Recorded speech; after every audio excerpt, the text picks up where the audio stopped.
படம் எடுத்து அந்த படம் மக்களால் அங்கீகரிக்கப்பட்டு அது பெரிய ஆர்ட் ஃபார்மாக ஆகுறது ரொம்ப கஷ்டம்.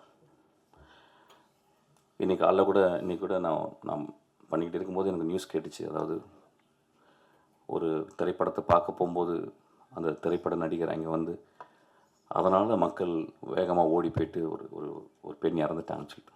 அது ஒரு பெரிய ஆக்சிடெண்ட். அதுக்கு அந்த கதாநாயகனுக்கும் அவனும் ரொம்ப கஷ்டப்பட்டுருவான். அந்த குழந்தை. நடிகர்கள், சினிமாக்காரர்கள் எப்பொழுதுமே நாங்களும் ஒரு நாய்களை போல தான். ஏதோ இந்த கிராமத்தில் வந்து ஏதோ ஒரு ஊருக்கு வந்து மைக்ரேட் ஆகி வந்து இந்த இப்போ கலைகள் பண்ணாங்க பார்த்தீங்களா, அது மாதிரி இதை பண்ணி இதை பாருங்கள், இப்படி நாங்கள் ஆடி காட்டுறோம், இப்படி பாடி காட்டுறோம், நீங்கள் கொஞ்சம் கைத்தட்டுங்க. இந்த மனிதர்கள் நீங்கள் வந்து ஆடினவங்க கொஞ்சோண்டு கைத்தட்டினா போதும், அவங்க வாழ்க்கை போதும்.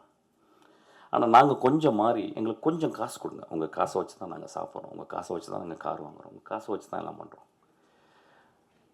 நான் கொஞ்ச நாளுக்கு முந்தி வந்து ஏதோ ஒரு பெரிய படம், அந்த படம் ஃபெயிலியர் ஆகும்போது நிறைய ரசிகர்கள் வந்து பயங்கரமாக அதை வந்து விமர்சனம் பண்ணி பேசி அதுக்கு எல்லா உரிமையும் இருக்குது. நான் என்னுடைய அசிஸ்டண்ட்டாக தான் சொல்கிறேன், இந்த படம் நியாயமாக இருக்கும் பட்சத்தில், நன்றாக இருக்கும் பட்சத்தில் இந்த பத்திரிகையாளரும் பார்வையாளர்களும் இதை கொண்டு போய் சேர்ப்பாங்க. அந்த படத்தில் நியாயமும் தர்மமும் இருந்தால். ஏன்னா அவங்களுக்கு உரிமை இருக்குது. அதுதான் நான் சொல்ல வந்தேன். அசிஸ்டண்ட்டாக வேறு விளையாட மேடையில் சொல்லியிருப்பேனான்னு தெரியல. ஆக்சுவலாக அதில் ஒரு உண்மை இருந்தால் கூட போதும், தலையில் தூக்கி வச்சு கொண்டாடுவாங்க. ஏதோ ஒரு வகையில் சில அசதி. ஏன்னா இந்த வாழ்க்கை ரொம்ப அசதியாக இருக்குது, நான் பார்க்க தெரியுது. ஏன்னா அவங்களுக்கு வந்து ஓடிடி பிளாட்ஃபார்மில் அவ்வளோ படங்கள் இருக்குது. வாழ்க்கையில் வந்து 1.25 வினாடியில் பார்க்கக்கூடிய இன்ஸ்டாகிராம் இருக்குது, 24 ஹவர்ஸும் பார்க்குறோம். இதெல்லாம் மீறி நம்ம ஒரு நரேட்டிவ் சொல்லும் போது அந்த நரேட்டிவ் ரொம்ப பவர்ஃபுல்லாக இருக்கணும்னு அவங்க ஆசைப்பட்றாங்க, அவங்க கேட்குறாங்க. நம்மளும் படித்து வளர்கிறோம், அவங்க 200 மடங்கு அவங்களும் பார்த்து படித்து வளர்கிறாங்க. ஸோ ஒரு படம் அவங்களுக்கு நல்லா இல்லாம்போது ரொம்ப கோபம் வந்துடுது, வெகுண்டு வந்துடுது. அவங்க முன்னால் ஒரு கேமரா கொண்டு போய் காட்டிடுறோம். அதில் அந்த மனிதர்கள் வந்து தவறாக சில வார்த்தைகள் பேசுகிறாங்க. அது பெரும் மனசு வருத்தத்தை. நடிகர்களை நீங்கள் கொஞ்சம் கருணையோடு பார்த்துக்கணும். இந்த சொல்கிறதுக்கு நான் அச்சப்படலை. நான் கங்குவா படம் நான் பார்க்கல. இருந்தாலும் அந்த படத்தை பற்றி விமர்சனங்கள்லாம் வந்துச்சு. இன்னும் கொஞ்சம் கருணையோடு நீங்கள் பார்க்கணும். ஏன்னா சூர்யா போன்ற ஒரு நல்ல நடிகர், ஒரு அழகான நடிகர். நம்ம வந்து பத்திரமாக பார்த்துக்கணும் எல்லாரையும். அவங்களெல்லாம் ஒரு சிவகுமார் மாதிரி ஆளுங்களை நல்லா யோசிச்சு பாருங்க. இன்றைக்கி நம்ம கையில் வந்து சிவாஜி இல்லை, நம்ம கையில் வந்து எம்ஜிஆர் இல்லை, பெரிய பெரிய ஆளுங்கள். அவங்களோடலாம் பணியாற்றிய ஒரு சிவகுமார்னு ஒரு மனிதன் இருக்கான். எவ்வளோ முக்கியமான மனிதன் நம்மளுக்கு. அவங்க வீட்டில் வந்த ஒரு 2 குழந்தைகள் ரொம்ப நல்லவன். இப்போ நான் ஒன்று விமர்சனம் பண்ணலாம். அடுத்து நீங்கள் சூர்யாவுக்கு கதை சொல்ல போகிறீங்க, நான் சொல்லவே போகிறதில்ல. ஆக்சுவலாக படம் கொடுத்தா கூட நான் ஒத்துக்க மாட்டேன். பட் நான் கருணையோடு பார்க்க சொல்கிறேன். ஏன்னா கருணையை பற்றி பேசும்போது நான் கருணையோடு வரேன். ஒரு படத்தை வெற்றி பெறதுக்காக இந்த குழந்தைகள் நாங்கள்லாம் எவ்வளோ கஷ்டப்படுறோன்றது சொல்லி உங்கள்கிட்ட வந்து மடி விரிக்கலை. கிட்டத்தட்ட வாழ்க்கையை மறந்துட்டு வேலை செஞ்சுக்கிட்டு இருக்கோம்.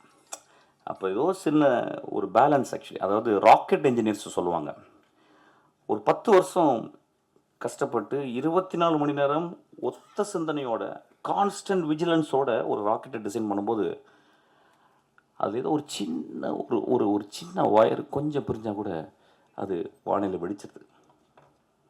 அது ஒன்றுமே பண்ண முடியல. அப்படி தான் சினிமாவும் பார்க்குறேன். ஒரு சினிமாவும் ஒரு ராக்கெட் இன்ஜினியரிங் தான். ஒரு 500 கலைஞர்கள் கான்ஸ்டன்ட் விஜிலண்ட்டோட ஒரு திரைப்படத்தை அப்படியே ஒரு சின்ன இலையா பண்ணுறோம்.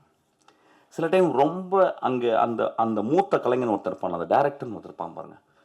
அவன் வந்து ஒரு இறப்பை நோக்கி போகிற அளவுக்கு போகும்போது தான் ஒரு படைப்பு உருவாகுது. அவன் அங்கே செத்து போவான். கடைசியில் அந்த நாளை வந்து ஃபைனல் அந்த ஷாட் முடிஞ்சு அந்த அந்த அந்த ஃபைனல் மிக்சிங் முடியும் போது பார்த்தீங்கன்னா, வெளியே வரும்போது பார்த்தீங்கன்னா நல்லா ஞாபகம் இருக்குது. ராஜீவ் மேனன் சொன்னாராம் ஒரு தடவை, யாரையா அது ஃபைனல் ஏதோ உள்ளே போகும்போது யாரையா அது கீழே பட்டு கிடக்குறா அப்படி செருப்புக்குள்ளே அப்படின்னு. சார் அவர் பேர் பாலான்னு சொன்னாங்களாம். அதுதான் சேது, ஒரு பாலா. செத்து போகிற தரம் தான் அந்த டைமில் தான் அந்த படம் உருவாகுது. ஆக்சுவலாக அப்போ ஒரு படம் உருவாகும்போது நம்ம வந்து படம் நல்லா இல்லைன்னு சொல்கிறதுக்கு ரொம்ப உரிமை இருக்குது. ஏன்னா நீங்கள் 150 ரூபா கொடுக்குறீங்க. அப்புறம் ஒவ்வொரு பத்திரிக்கையாளரும் எல்லாம் சினிமா தெரிஞ்சவங்க. நான் சொன்ன சித்திரம்பேசி பார்த்து நான் கதை சொன்னேன், ஏவிஎம்மில் சொன்னேன். அது நல்லா இருக்குன்னு சொன்னவர் அங்கே உட்காந்துருக்கார், வெள்ளை சட்டப்பட்டவர், துளசி பெருமாள். அவர் நல்லா இல்லைன்னு சொல்லியிருந்தால் நான் நல்லா இருந்திருக்க மாட்டேன். ஸோ அவங்க தான் பத்திரிக்கைங்க. நம்மளும் அதை ரொம்ப புரிஞ்சுக்கணும். ஆக்சுவலாக இது 2 பேரும் கையை கோர்த்து படங்கள் நல்லாட்டினாலும் நல்லா இல்லாட்டினாலும் அதில் இல்லையா இப்படி பண்ணலாயா இப்படி பண்ணியிருக்கோனியா அப்படி சொல்லலாம். சினிமாவை எல்லோரும் நம்ம பத்திரமா பார்த்துக்கணும். ஏன்னா சினிமா மட்டும்தான் அறத்தையும் அழகையும். இப்போ நீங்கள் பார்த்தீங்கன்னா என்ன ஒரு பெர்ஃபார்மன்ஸ், வாட். எனக்கு இன்றைக்கி நைட் ஃபுல்லாக பேசிகிட்டே இருக்கலாம் போல இருந்துச்சு. இந்த படம் இந்த மனிதர்களுக்காகவும் அந்த நடிகர்களுக்காகவும் ஓடணும்னு நான் கேட்டுக்கிறேன். நான் வரும்போது ரொம்ப டயர்டாக வந்தேன். நான் ஒரு 200 நாளுக்கு நான் சக்தியோடு இயங்கக்கூடிய அளவுக்கு இந்த மனிதர்கள் இன்றைக்கி ஒரு எக்ஸ்ட்ரானரியான ஒரு பெர்ஃபார்மன்ஸ் பார்த்தேன்.